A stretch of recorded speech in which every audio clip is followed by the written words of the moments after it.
இயேசு கிறிஸ்து பேசுகிறார். திருச்சபையின் சார்பாக இந்த நாள் உங்களை வாழ்த்துகிறோம். இந்த நாள் கர்த்தர் உங்களோடு பேசுகிற வார்த்தை எடுத்து படிப்போம். சங்கீதம் 32ஆம் அதிகாரம் 1-2. எவனுடைய மீறுதல் மன்னிக்கப்பட்டதோ, எவனுடைய மீறுதல் மன்னிக்கப்பட்டதோ, எவனுடைய பாவம் மூடப்பட்டதோ, எவனுடைய பாவங்கள் மன்னிக்கப்பட்டதோ, அவன் பாக்கியவான், அவன் பாக்கியவான். எவனுடைய அக்கிரமத்தை கர்த்தர் எண்ணாதிருக்கிறாரோ, எவனுடைய அக்கிரமத்தை கர்த்தர் எண்ணாதிருக்கிறாரோ, எவனுடைய ஆவியில் கபடம் இல்லாது இருக்கிறதோ, எவனுடைய ஆவியில கபடம் இல்லாமல் இருக்கிறதோ, அவன் பாக்கியவான். ஒரு ஆமென் சொல்லுவோமே. கரங்களை தட்டி கர்த்தரை சொல்லுவோமே. கர்த்தருக்கு ஒரு ஸ்தோத்திரம் சொல்லுவோமே. ஆமென். எத்தனை பேர் ஸ்தோத்திரம் போடுற பழக்கம் உண்டு? நம்ம வாழ்க்கையில ஒவ்வொரு தேவைகளுக்கும் தேவ சமூகத்தை ஸ்தோத்திரம் போட்டு வாங்க ஆரம்பிக்கணும். நம்ம எங்க ஸ்தோத்திரம் சொல்றோம் சொல்லுங்க பார்க்கலாம். சொந்தக்காரை பார்க்கும் பொழுது ஸ்தோத்திரம், பிரைஸ் லார்ட். இது எங்கன்னா ஆவிக்குரிய வாழ்க்கையில வாழ்ற அவங்கள பார்த்தா மட்டும்தான். இதே ஆஃபீஸில் போனால் உன் நிலைமை வேற மாதிரி போயிடும். ஒரு ஆமென் சொல்லுவோமே. இன்னைக்கு ஒரு ஊழியக்காரர் சொன்னார், ஒரு மிஷினரி, ஸ்தோத்திரம் யாருக்கு போடுறோமா? உங்களை பார்த்து நான் ஸ்தோத்திரம் சொல்றேன். சகோதரியை பார்த்து நான் ஸ்தோத்திரம் யாருக்கு போடுறேன்? நான் சகோதரியை பார்த்து ஸ்தோத்திரம் சொல்றேன். அவங்க என்ன பார்த்து ஸ்தோத்திரம் சொல்றாங்க. இப்போ அவங்க யாருக்கு ஸ்தோத்திரம் சொல்றாங்க, நான் யாருக்கு ஸ்தோத்திரம் சொல்றேன்? சொல்லுங்களேன். ஆமென். ஒரு அலையிலேயே சொல்லுவேன். நான் இவங்களுக்கு சொல்லல, கர்த்தர் நாமத்தை நான் மகிமைப்படுத்துகிறேன். ஆமென் சொல்லுவேமே. பிடிக்காதவங்க வந்தா எப்படி சொல்லுவான்? ஸ்தோத்திரம். அந்த ஆத்திரமா சொல்லுவோம் ஸ்தோத்திரத்தை. எப்படி? அது மாமியார் மருமகள் அந்த வேற வழியே இல்லைன்னு அந்த கல்யாணத்தை சந்திப்பாங்க பார்த்தீங்களா? ரொம்ப தூரம் ரொம்ப நாளுக்கு மீட் பண்ணிட்டு பிறகு எல்லாம் ஸ்தோத்திரம் சொல்லுவேன். ஒரு ஆமென் சொல்லுவோமே. இந்த மூஞ்சிட்டு திரும்பிக்கும் டப்புன்னு. நம்ம நினைப்போம் அவங்களுக்கு ஸ்தோத்திரம் சொல்லல, தேவனை என்ன பண்றோம்? நம்ம அசிங்கப்படுத்துறோம். ஒரு ஆமென் சொல்லுவோமே. இவ பக்கத்தில் இருக்கவங்கள பார்த்து ஸ்தோத்திரம் சொல்லுங்களேன். சொல்லுங்களேன். யாரும் இந்த பக்கம் ஜென்ஸ் பக்கம் திரும்ப மாட்டாங்க. ஆமென். ஒரு அலையிலேயே சொல்லுவேன். ஸ்தோத்திரம் சொல்லுங்களேன். இப்ப சத்தமா தேவனுக்கு சொல்லுகிறோம். ஒரு பிரதர், இந்த பேடு வாசிக்கிற பிரதர், என்ன பாஸ்டர் சர்ச்சில் முட்டிலாம் போட வைக்க மாட்டீங்க? ஏன்னா மாதா டிவியில் ஒரு சேனலை பார்த்து எல்லாரும் முட்டி போட்டு ஜெபம் பண்ணுறாங்க. அதுக்கு இன்னொரு பிரதர் கமெண்ட் கொடுக்குறாரு, கேமரா பிடிக்கிறவர், இல்லடா பாஸ்டருக்கு வந்து நம்ம ஜனத்தை கஷ்டப்படுத்த பிடிக்காதரா. ஒரு ஆமென் சொல்லுவேமே. எங்கே அவன் சொல்லி போட விட்டுற போறாரு? அவன் பிரச்சனை அவனுக்கு. நம்ம ஜெபம் பண்ணுறதில்ல, ஸ்தோத்திரம் போடுறதில்ல, முழங்கால் போடுறதில்ல. ஆமென். ஒரு அலையிலேயே சொல்லுமே. ஒரு அலையிலேயே சொல்லுமே. கரங்களை தட்டி கர்த்தரை செலுத்தும். அந்த வசனத்துக்குள்ள வருவோம், படிப்போம். எவனுடைய அக்கிரமத்தை கர்த்தர் எண்ணாதிருக்கிறாரோ, எவனுடைய ஆவியில் கபடம் இல்லாது இருக்கிறதோ, அவன் பாக்கியவான். ஒரு ஆமென் சொல்லுமே. உன் பாவங்கள் முழுமையாய் மன்னிக்கப்பட்டனவா? அதுதான் கேள்வி இன்னைக்கு. என்னது? உன் பாவங்கள் முழுமையாக கர்த்தர் ஏற்றுக்கொண்டு மன்னிக்கப்பட்டாரா? உண்மையா பாவத்தை கர்த்தர் ஏற்றுக்கொண்டு மன்னிக்கப்பட்டார்னு சொல்லுங்க. ஆமென் சொல்லுங்க. ஒரு ஆமென் சொல்லுமே. மீன் இந்த வசனத்தை எல்லாம் சேர்ந்து படிப்போமா? எவனுடைய அக்கிரமத்தை கர்த்தர் எண்ணாதிருக்கிறாரோ, எவனுடைய ஆவியில் கபடம் இல்லாது இருக்கிறதோ, அவன் பாக்கியவான். ஒரு ஆமென் சொல்லுமே. உன் பாவங்களை யார் கர்த்தர் எண்ணாதிருக்கிறாரோ, ஆமென். ரெண்டாவது, எவனுடைய அக்கிரமத்தை கர்த்தர், முதல் வசனத்தை படிப்போமா? எவனுடைய மீறுதல் மன்னிக்கப்பட்டதோ, எவனுடைய பாவம் மூடப்பட்டதோ, அவன் பாக்கியவான். எவனுடைய மீறுதலும் பாவங்களும் மன்னிக்கப்பட்டுச்சோ, அவன் பாக்கியவான். இன்னைக்கு நம்ம பாக்கியவான பாக்கியவதி இல்லையா? சொல்லுங்களேன். நேற்று ஒரு சகோதரின் சாட்சியை கேட்டேன். அந்த சகோதரி யார் என்றாங்க கவனிங்க. ஒரு ஊழியக்காரோட பிள்ளை, வயசு ஒரு 23 வயசாகுது. முதல் குழந்தை ஆண் குழந்தை பிறந்திருக்கு. ஒரு ஆமென் சொல்லுமே. ஜபம் பண்ணி ஊழியக்கார பிள்ளைனா எப்படி இருக்கும்? ஜபத்தோடு தான் வளர்ந்துருக்கும். ரெண்டாவது குழந்தை பெண் குழந்தை. ஒரு ஆமென் சொல்லுமே. பெண் குழந்தை பிறக்குது. குழந்தைய பிறத்தாச்சு. அந்த பிள்ளைக்கு எவ்வளோ சந்தோஷம் இருக்கும். ஒரு ஆண் ஒரு பெண்ணு சந்தோஷம் அவங்க கேட்டது போல கிடச்சிச்சு. இந்த 3 நாள் ஆஃபீஸ் ஹாஸ்பிட்டல் இருக்கும் பொழுது திடீர்னு அந்த பிள்ளைக்கு ஜன்னி வருது. ஒரு ஆமென் சொல்லுமே. அந்த சகோதரி இறந்து போகிறாங்க. எவ்வளோ ஆசீர்வாதம் இல்லை? இவங்க இறந்து போன நிகழ்ச்சியை கேட்ட உடனே அந்த சகோதரி சொல்கிறாங்க, நான் இறந்து போயிட்டேன், என் கை அப்படியே ஜில்லுன்னு வருது, என் உடம்பை விட்டு தனியாக வந்து நிற்கிறேன், என் உடம்பு இங்கே படுத்துன்னு இருக்கு, பக்கத்தில் வந்து நிற்கிறேன். ஒரு ஆமென் சொல்லுமே. அவங்க அம்மாவும் கணவரும் தகப்பனாரும் எல்லாம் கதறி அழுவ ஆரம்பிக்கிறாங்க. இவங்க சொல்கிறாங்க, பயப்படாதீங்க, நான் இங்கே தான் இருக்கேன், நான் எங்கேயும் போல சொல்கிறாங்க. அந்த குரல் அவங்களால யாருக்கு போக முடியல, பெற்றோருக்கு போக முடியல. இன்னும் ஒரு 5 நிமிஷத்தில் அந்த 3 நாள் இருந்த அந்த குழந்தைக்கு பசி எடுக்குது. என்ன எடுக்குது? பசி எடுக்கிறதுக்கு அந்த குழந்தைய தூக்கிட்டு அவங்க அம்மா என்ன பண்ணுறாங்க, அந்த வார்டில் இருக்க ஒவ்வொருத்தரையே கெஞ்சுறாங்க, இந்த பிள்ளைக்கு கொஞ்சம் பால் கொடுங்களேன், இந்த பிள்ளைக்கு பால் கொடுங்களேன். ஒருத்தரும் கொடுப்பதற்கு மனதில்லாமல் இருக்காங்க. இவங்க சொல்கிறாங்க, ஏம்மா எங்கே போகிற, நான் இருக்கேன், என் பிள்ளைக்கு நான் கொடுக்குவேன், நீ ஏன் எங்கே போகிறேன்னு சொல்கிறாங்க. ஆனால் அந்த பிள்ளையை தொட முடியல, பார்க்க தான் முடியுது. கதறி அழுகுறாங்க. உறவுகள்லாம் வந்து சேர்ந்துச்சு, எங்கெங்கே இருக்கிற உறவுகள்லாம் வந்துடுச்சு. போஸ்ட்மார்ட்டம் பண்ணுவதற்கு, மார்ச்சரி அனுப்புவதற்கு, அங்கே போகிறதுக்கு அங்கே என்ன ஆயிடுச்சுன்னா, அந்த இடத்துல கரண்ட் கட்டதுனால கொஞ்ச நாள் இங்கே அப்படியே இழுத்துன்னு இருக்காங்க. மரித்து போயிட்டாங்க. இந்த ஆவி என்ன பண்ணுது? நம்மளாம் செத்தா எங்கே போவோம் சொல்லுங்களேன்? நான் பரலோகத்துக்கு போவேன்னு சொல்கிறவங்க எத்தனை பேர்? 1 2. அம்மா உங்கள் வாயின் வார்த்தையின் படி ஆக கிடவுது. பரலோகத்துக்கு எத்தனை பேர் போவீங்க? கை தூக்குங்க. இன்னும் 2 பேர் தான். அப்போ நீங்களே முடிவு பண்ணிட்டீங்க. 1 2, திருப்பி அப்போ தான் 3 தான். எங்க ஒரு பேச்சுக்காவது கை தூக்குங்களேன், தூக்குங்களேன். நான் பரலோகத்துக்கு போவேன். ஆமாம். இங்கே பரலோகத்துக்குள்ளே போகிறாங்க. இங்கே என்ன பண்ணுறாங்க, 2 தேவ தூதர்கள் அந்த சகோதரியை என்ன பண்ணுறாங்க, ஒரு 10 நாள் இங்கேயே சுற்றின்னு இருக்காங்களே. எங்கே சரி செத்த உடனே அந்த 2 தேவ தூதர்களும் ஒரு 5 நிமிஷத்தில் என்ன பண்ணுறாங்க, தரன்னு எடுத்துன்னு போகிறாங்க. தேவ தூதர்கள் கேட்குறாங்க, என்ன ஏன் இங்கே எடுத்துன்னு போகிறீங்க? நான் ஊழியக்காவோட பிள்ளை. நான் என்னது சொல்லுங்களேன்? ஊழியக்காவோட பிள்ளை. எதுக்கு என்ன இப்போ எட்டுன்னு வந்தீங்க? என் பிள்ளை அங்கே அனாதையாக இருக்கு, என் கணவர் அனாதையாக இருக்கிறார், என் உறவுகள் அனாதையாக இருக்கு. அங்கே ஊழியக்காரர் என்ன பண்ணுற, முழங்கால் போட்டு 10 பேரும் ஜெபம் பண்ணி கொண்டிருக்கான், என் பிள்ளை எந்திக்கணும்னு. இவ்வளோ ஊழியம் பண்ணதுக்கு தான் என்ன எட்டுன்னு போவீங்களான்னு ஸ்ட்ரைட்டாக எடுத்துன்னு போனால் ஒருத்தர் புக் அடிச்சுட்டு உட்காந்துன்னு இருக்காராம். அந்த புக்கு பேர் என்ன? எத்தனை புக்கு உண்டு? அந்த ஜீவ புஸ்தகத்தில் இருக்கு, கோல்டு கலர்ல இருக்கான். அந்த ஜீவ புஸ்தகத்தில் பாருங்க என் பேர் இருக்கும். அதில் நான் எவ்வளவு ஊழியம் பண்ணியிருக்கேன், என் சண்டே ஸ்கூல் எடுத்திருக்கிறேன், அநேக நேரம் எங்க அப்பா கூடயே இருந்திருக்கிறேன், அநேக உலக காரியத்தை நான் வெறுத்திருக்கிறேன், என் பாவங்கரு என் பாவத்தில் இருக்காது, இந்த புக்கில் என் பேர் இருக்குன்னு.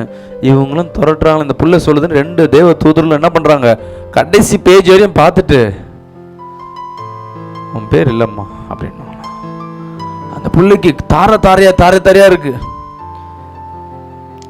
திருப்பி அந்த பிள்ளை எட்டுன்னு போயிட்டு ஒரு இடத்துல போனால் அங்கே நியாயப்பிரமாண புக்குன்னு ஒன்று இருக்கான். என்னது? ஃபர்ஸ்ட் என்ன புக்கு? இப்போ நியாயப்பிரமாண புக்குனா என்ன? உன் ஹிஸ்ட்ரி எல்லாம் இருக்கும், உன் பயோடேட்டா, ஆதார் கார்டில் கை வச்ச என்னென்ன வருது, எந்தெந்த பேங்க்ல லோன் வாங்கின, நீ என்ன இருக்கிற, உனக்கு என்ன குறை இருக்கு, எல்லாமே காட்ட ஆரம்பிக்கிறது. அங்கே சொல்றாங்க நீ செஞ்ச பாவத்தெல்லாம் ஒன்று சொல்லி இவங்க சொல்றாங்க, எங்க நான் நிறைய வாட்டி என்ன பண்ணிட்டேன், நான் பாவ அறிக்கை செஞ்சுட்டேன், நான் பாவமே செய்யறதில்லை, நான் ஊழியக்கார பொண்ணு. அந்த கெத்துல போய் நிற்கிறாங்க. அங்கே போனாதான் தெரியுது, சின்னதா யாரையாவது திட்டுறது. அந்த சகோதரி மாமியாரை அசட்டை பண்ண காரியமும் அந்த புக்கில் எழுதப்பட்டிருக்கா. ஒரு ஆமென் சொல்லுமே. மாமியார்கிட்ட மரியாதை கொடுக்கலாம், பரவாயில்ல, அசட்டை பண்ணுவாங்க பார்த்தீங்களா, அந்த காரியமே எழுதியிருக்கா.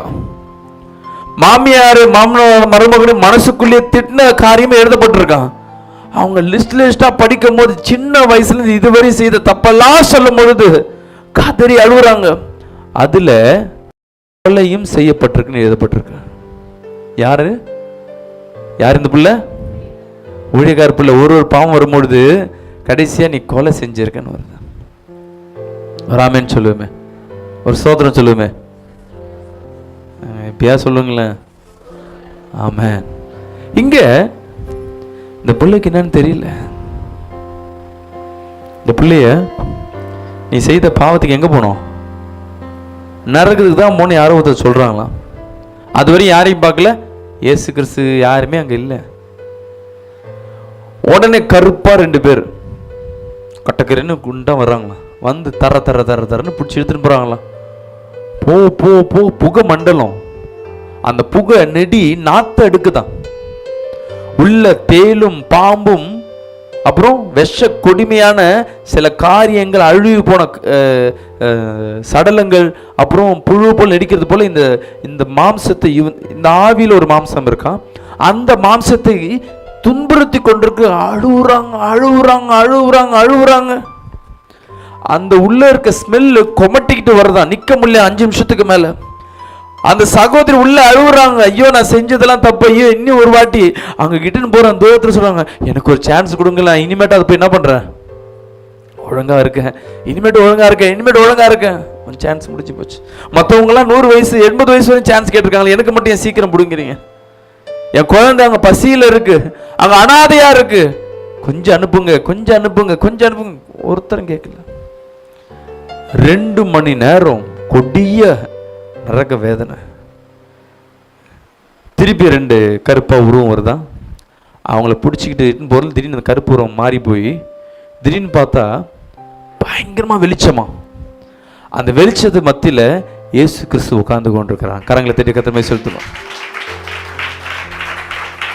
அந்த இயேசுவின் முகத்தை உங்களை இந்த சகோதரரை பார்க்க முடியல, கண்ணு கூசுது. ஏசப்போட வார்த்தை வருதான், உன் பாவங்கள் மன்னிக்கப்பட்டன. ஒரு ஆமென் சொல்லுமே. என்னது?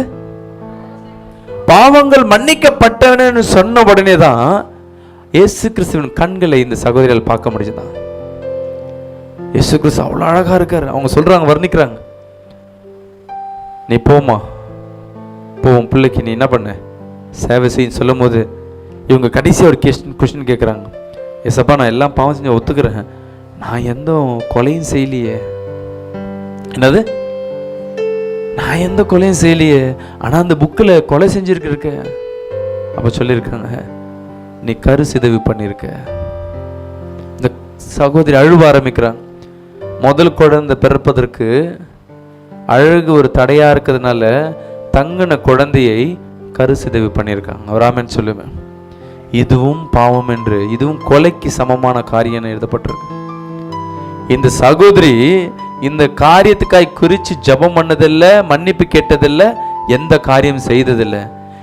இது நிமித்தமாய் நரகத்தின் வாசல் திறக்கப்பட்டன. ஒரு ஆமென் சொல்லுவேன்.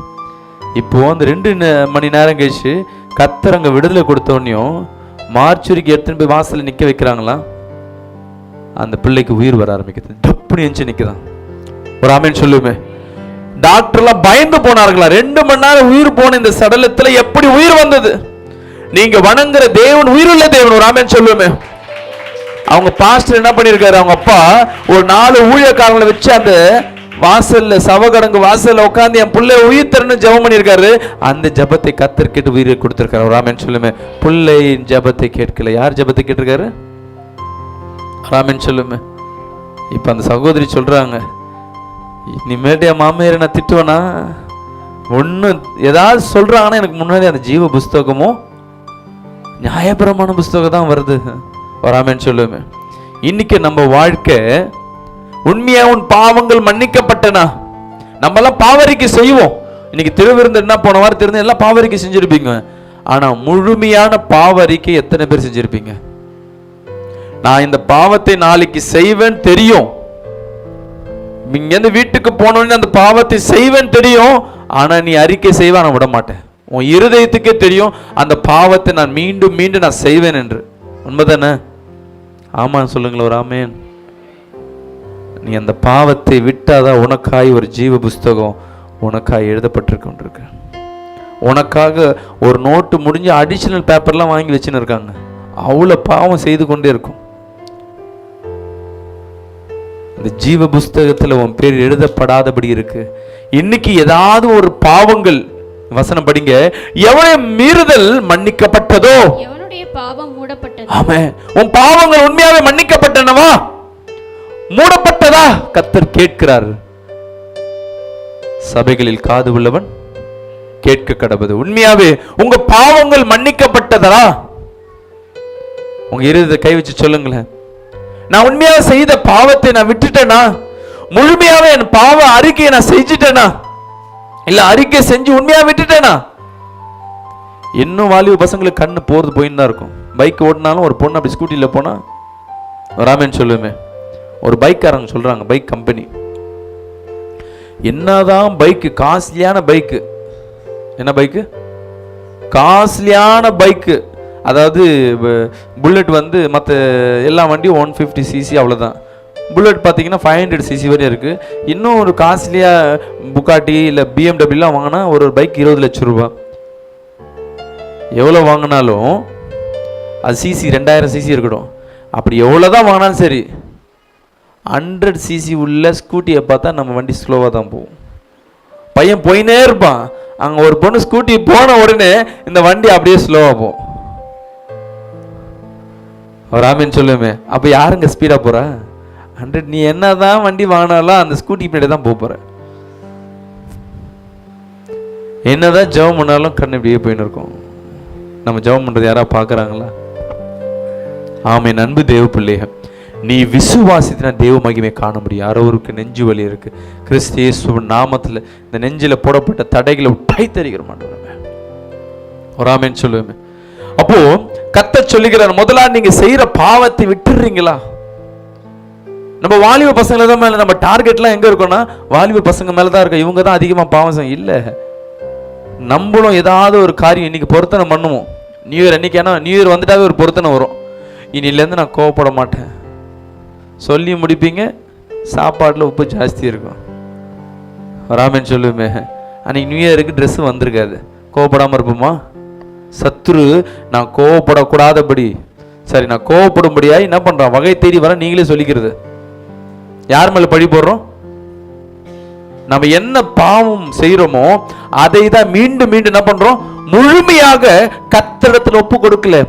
இந்த சகோதரி ஊழியக்கார் பெண், அந்த பிள்ளைக்கு என்ன தெரியல, எப்பயோ செய்த கருசிதைவு மரணத்திற்கு நேராக கொண்டு போயிட்டு.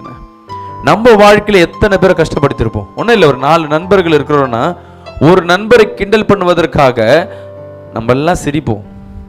ஆனால் அந்த நண்பன் இருதயம் கஷ்டப்படுது யாராவது பார்த்துருப்போமா? ஆமென். அன்பு தேவ பிள்ளை, நம்ம என்னென்ன பாவங்கள் செய்து கொண்டு இருக்கிறோமோ அது அப்படியே தான் இருக்கு. உண்மையாவே மன்னிக்கப்படலை. ஏன்? நீ உண்மையா அறிக்கை செய்யல. கர்த்தர் சொல்றாரு, ஏன்பா நீ கொடு, நான் என்ன பண்ணியிருக்கேன், ஆசிட் எடுத்துட்டு வந்து வச்சிருக்கேன், அப்புறம் என்ன கிளீனிங், லைசால் வச்சிருக்கேன். நீ பாவத்தை கொடுத்தீங்கன்னா நான் கழுவுறதுக்கு ரெடியா இருக்கேன். ஆனா நம்ம என்ன சொல்றோம், இந்த சட்டை நான் கொஞ்ச நாள் போட்டுக்கிறேன், இந்த மீதி இருக்க சட்டையில என்ன பண்ணுங்க. நம்ம வீட்டில் பார்த்தீங்கன்னா சில ட்ரெஸ் வாங்கின மாதிரியே இருக்கும், துவைச்சு அழகு போயிட்டுன்னு அதை என்ன பண்ண மாட்டோம். அதே மாதிரி ஒரு சில ட்ரெஸ்ஸை நீங்களே போட்டுக்கிறீங்க, அந்த ட்ரெஸ்ஸை என்ன பண்றதுல கைட்டு கத்துட்ட கொடுத்தா அதை துவைச்சு கொடுக்குறது ரெடியா இருக்காரு. மற்றதெல்லாம் கொடுத்தாலும் சில காரியங்களை விட்டு கொடுக்காதபடி இருக்கீங்க. கர்த்தர் உங்கள் இருதயத்தில் பேசி கொண்டிருக்கிறார். ராமன் சொல்லுமே, இந்த வார்த்தை தீர்க்க தரிசனமாய் உங்கள் இருதய கதவுகளை கத்த தட்டி கொண்டிருக்கிறார். ராமன் சொல்லுமே, சத்தமா சொல்லுங்களேன், கரங்களை தட்டி கத்தர் மை சொல்லுமே. நம்ம ஏன் இந்த மீறுதலான பாவங்கள் சில காரியங்களை விட மாற்றோம்னா, நம்ம வீட்டில் 5 வகையான கதவுகள் உண்டு. ராமன் சொல்லுமே, அந்த கதவுகளை சரியா பூட்டலன்னா என்ன இருக்கும்? பீரோ கதவு சரியா பூட்டலன்னா பொருள் காணா போகும். வீட்டு கதவு சரியா போட்டாம வெளியே போயிட்டு வருவோமா? பூட்டின கதவு என்ன பண்றாங்க, வெல்டிங் போட்டு வெட்டுற கதை. நீ நல்லா என்னதான் பண்ணாலும் என்ன நடக்கும், திருடிடுவாங்க. ஆனா நம்மளை கர்த்தர் 5 கதவுகளை கர்த்தர் இந்த நாள் என்ன பண்றாரு, சுட்டி காட்டுறாரு. முதலாவது கதவு சிந்தனை என்ற கதவு. ராமன் சொல்லுமே, நீ கரெக்டா பூட்டி வைக்கலன்னா தேவையில்லாத ஆட்கள் உள்ள செல்ல ஆரம்பிப்பாங்க. ராமன் சொல்லுமே, கை தலையில வைங்கள, அப்பா இந்த கதவை மூடுங்க, அப்பா நீர் மட்டும் இந்த கதவை திறங்க, உனக்கு மட்டும் நான் திறக்கிறேன் ஆண்டவரே, மற்ற யாருக்கும் இல்லை, எந்த பொண்ணுக்கும் எந்த பையனுக்கும் எந்த ஆசைக்கும் எந்த அழகுக்கும் எந்த கூழுக்கும் வேண்டாம் ஆண்டவரே. ராமன் சொல்லுமே. ரெண்டாவது கதவு என்ன கதவா இருக்கும்? முதல் சிந்தனை. ரெண்டாவது கண் என்ற கதவு. வராமன்னு சொல்லுமே. பாவம் கண்கள் வழியாய் உள்ள போய் கிரியை செய்து வெளியே என்ன வருது? வாய் வழியா வருது. கண்ணை பூட்டி வைத்தா போதும். நம்ம கணவன் நம்ம மனைவியை காட்டில இன்னொரு கணவன் இன்னொரு மனைவி அழகா தெரியுறாங்க. நம்ம வீட்டில் இருக்கிற வருமானத்துக்கு இன்னொருத்தர் வருமானம் பெருசு. நம்ம இருக்கிற வீட்டோட இன்னொரு வீடு கட்டின வீடை பார்த்தா ஆசை வருது. முதலாவது சிந்தனை. ரெண்டாவது மூன்றாவது கதவு காது. உள்ள என்டர் பாருங்க, அதுக்கப்புறம் ரிலீஸ் பார்ப்போம். என்னது? காது. எந்த வீட்டில் குசு குசுன்னு பேசுறாங்க, காது அப்படியே இப்படி போவோம். வீட்டில் நம்ம உங்களுக்கு விரோதமாக யாராவது குடும்பத்தில் சதி செய்கிறாங்க, இல்லை உங்களுக்கு பிடிக்காதவங்க வந்து ரெண்டு குசு குசுன்னு பேசினா போதும், நீ என்ன பேசலாம் காது இப்படி தான் போகும். நம்மள தான் பேசுகிறாங்களா, என்னை பற்றி தான் அவன் பேசுகிறா பாஸ்டர், அவங்க ஏதோ ஒன்று பேசின்னு வந்திருப்பாங்க. நம்மளுக்கு என்ன பண்ணும், அந்த காது எங்கே போவோம்? பூட்டி வைக்கிறதுல. எங்கே லோனு கொடுப்பாங்கன்னு காது ஓடுது, எங்கே ஆஃபர் கொடுப்பாங்கன்னு ஓடுது. ஜொமேட்டோவில் கொடுப்பாங்களா, ஸ்விக்கியில் கொடுப்பாங்களா, இல்லை அமேசானில் கொடுப்பாங்களா? மூணாவது கதவு. நான்காவது கதவு சொல்லுங்களேன். இருதயம். இருதயம் என்ற கதவு. நம்ம இருதயத்தில் தேவையில்லாம் தேவனுக்கு இடம் கொடுக்காம, தேவன் சொல்லுகிறார் உன் இருதய வாசல் படியில வந்து நிக்கிறேன், எனக்கு இடம் கொடுங்க, இங்க கவனிங்க, எனக்கு இடம் கொடுங்கன்னு கர்த்தர் கேட்கிறாரு. ஆனா நம்ம என்ன கொடுக்குறோம்? பொண்ணுக்கு, பொருளுக்கு, ஆசைக்கு, அழகுக்கு, படிப்புக்கு, எல்லாத்துக்கும் இடம் கொடுக்கிறோம். ஆனா தேவன் வரும்பொழுது பூட்டி வைத்ததா இருக்கும். கரங்களை தட்டி கர்த்தர் மேல் செலுத்துமா. ஐந்தாவது கதவு. இப்பதான் என்னது? வாய். நீ பேசாம இருக்கிற குடும்பத்துல என்ன இருக்கும்? அமைதி இருக்கும், சந்தோஷம் இருக்கும், சமாதானம் இருக்கும். எப்போ நீங்க பேசுறீங்களோ அன்னைக்கு டமால்டி மேல் வராமன்னு சொல்லுவேன். கர்த்தராகிய தேவன் உன் வாய் கதவை பூட்டும்படியா கர்த்தர் எதிர்பார்க்கிறார். வராமன்னு சொல்லுங்களேன். எல்லாம் உம்முனுக்குறீங்க, போர் அடிக்குதா? ஆமா, இந்த மாதிரி நான் டைம் பார்க்காம போயிடுறேன்னா அதுக்கப்புறமேட்டு பாஸ்டர் ரொம்ப நேரம் எடுக்கிறேன்றாங்க. அதனால தான் பாஸ்டர் அம்மா அங்கே போக நிற்க சொல்லிட்டேன். ரொம்ப டைம் ஆகுதுன்னா என்ன பண்ணுங்க, அப்படி சிக்னல் காட்டுங்க. மீன் இங்கே உட்காந்து அங்கே உட்காடுறாங்க. இந்த சின்ன பசங்கள்லாம் பார்த்தீங்கன்னு வச்சுங்களேன், எல்கேஜி படிக்கிற பசங்க, அவங்களுக்கு முன்னாடி ஏதாவது பேச போனால் ரொம்ப விளாட்னே இருக்கும், அழகாக இருக்கும். டைம் போக கொஞ்ச நேரம் கழிச்சு அப்படி தரையக்கு இருக்க ஆரம்பிக்கும். ஒரு குழந்தை இப்படி உட்காந்துருக்கு, இப்படி திரும்பிடும், அப்படி ஆப்போசிட்டில் உட்காந்து பேச ஆரம்பிச்சிடும். இதில் புரிஞ்சிக்க வேண்டியது சின்ன குழந்தைங்க. இந்த பெரியவங்க ஒரு 55 வயசுக்கு மேலே போயின்னா மெசேஜ் கிட்ட நல்லா கவனிப்பாங்க, ரொம்ப திருப்தியாக இருக்கும். எப்போ பேசினாலும் அது சிரிப்பாங்க, தலையாட்டுவாங்க. முடிச்சு வந்தோடனே அந்த பெரியவர்கிட்ட கேட்டேன், பெரியவர் எப்படி இருந்தது, முடிச்சிட்டிங்களா நீங்கள்? ஏன்னா காது கேட்கல அவருக்கு. வராமன்னு சொல்லுவேன். காது கேட்காதவங்களுக்கு சின்ன பசங்களே சொல்லியிருக்கேன். பெரியவங்களுக்கு சொல்லி என்ன பண்ணுவோம், கொஞ்சம் அந்த காலேஜிலலாம் இந்த மாதிரி அதிகமாக பேசுனா முடிக்கத்தில் கைத்தட்ட ஆரம்பிச்சிருவாங்க. ஸ்கூலில் போனால் வாதியார் அடிப்பார். காலேஜில் எத்தனை பேருக்கு அனுபவம் உண்டு? ஆனால் நம்ம சர்ச்சில் அது மாதிரி நடக்கூடாது. என்ன பண்ணியிருக்கேன், பாஸ்டர்வா அதிகமாக போச்சு என்ன பண்ணுவாங்க, இப்படி சாலையை சொறிவாங்க, சும்மா சும்மா இப்படி திரும்பினாங்கன்னா ஓகே முடிஞ்சிச்சு. இதுக்கு மேலே நான் எடுத்தேன்னா என்ன பண்ண முடியாது. கரங்களை தட்டி கத்திரமாய் செலுத்துவோமா. எடுத்து படிப்போம். நீதிமொழிகள் 40ஆம் அதிகாரம் 20ஆம் வசனம். 4:20.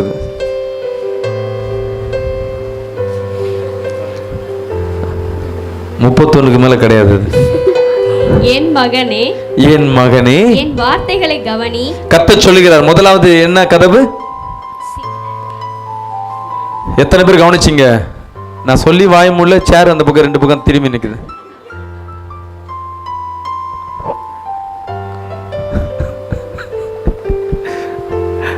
இந்த பக்கம் இருக்கிற சேர் இந்த ஆப்போசிட்ல டைரக்ஷன்ல திரும்பி இருக்கு. என்ன அர்த்தம்? போதும் பாஸ்டர், ஒரு ஆமீன் சொல்லுவேன். முதலாவது கதவு என்ன கதவு? இப்ப கர்த்தர் சிந்தனை கதவை சொல்லுகிறார், படிங்க.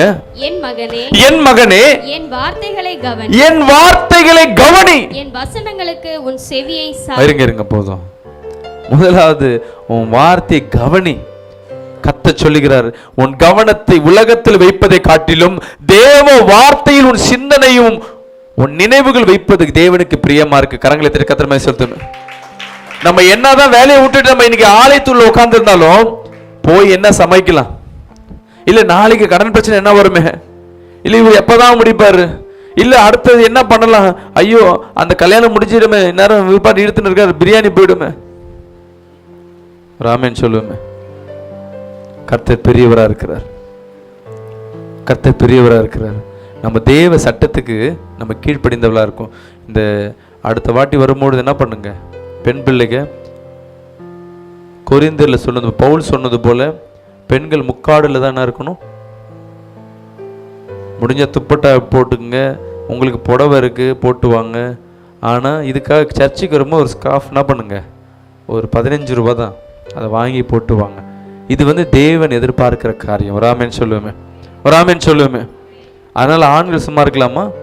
அந்த காலத்தில் ஆண்களும் முக்காடு போட்டிருந்தாங்க.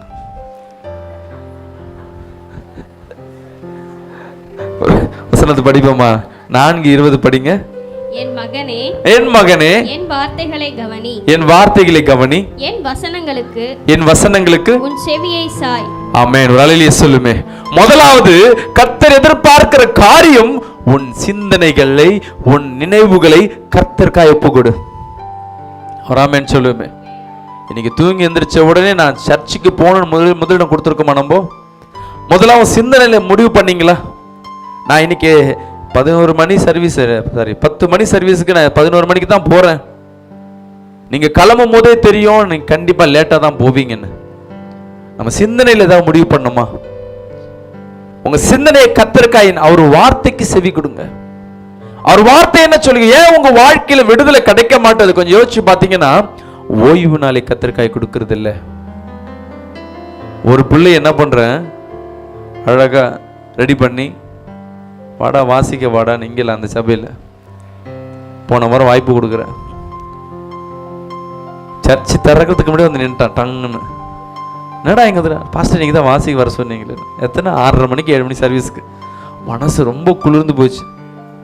இந்த மாதிரி ஒரு பிள்ளைய அவங்க அம்மா இவ்வளவு கொடுமையா சொல்றாங்களே அப்படின்னு.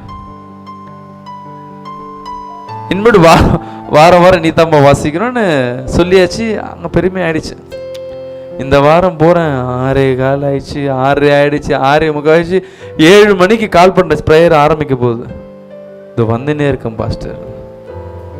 ஒரு ஆமென் சொல்லுமே. நீ கர்த்தரோட வார்த்தைக்கு செவி கொடுக்கலன்னா, ஒரு ஆமென் சொல்லுமே, உன் வாழ்க்கை கேள்விக்குறியா மாறிடும். யாரா இருக்கலாம், நம்ம உன் சிந்தனைகளை என்ன பண்ணணுமா? முதலாவது வாருங்கள், விடுதலை பெற்றுக் கொள்ளுங்கள்.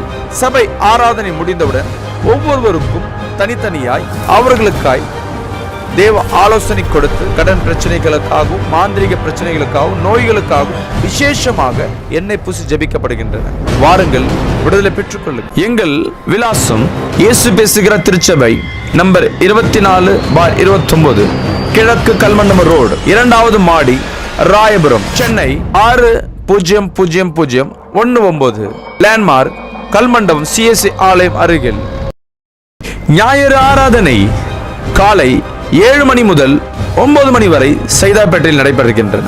காலை 10 மணி முதல் 12:30 வரை ராயபுரத்தில் நடைபெறுகின்றன. உபவாச ஆராதனை செவ்வாய்க்கிழமை தோறும் காலை 11 மணி முதல் 1:30 வரை ராயபுரத்தில் நடைபெறுகின்றன. உபவாச ஆராதனை வெள்ளிக்கிழமை தோறும் மாலை 7 மணி முதல் 8 மணி வரை சைதாப்பேட்டையில் நடைபெறுகின்றன. எங்கள் ஊழியத்திற்கு காணிக்கையின் மூலமாய் தாங்க விரும்பினால் எங்கள் வங்கியின் விவரம்: ஸ்டேட் பேங்க் ஆஃப் இந்தியா, கணக்காளின் பெயர் சார்லஸ் ரோ, ஆர் வங்கி எண் 203584904119, IFC எண் SBI எண் 00022266.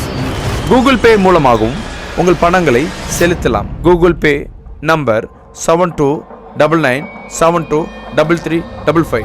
உங்கள் உதார்த்தமான காணிக்கை செலுத்தி இந்த ஊழியத்தை தாங்குங்கள்.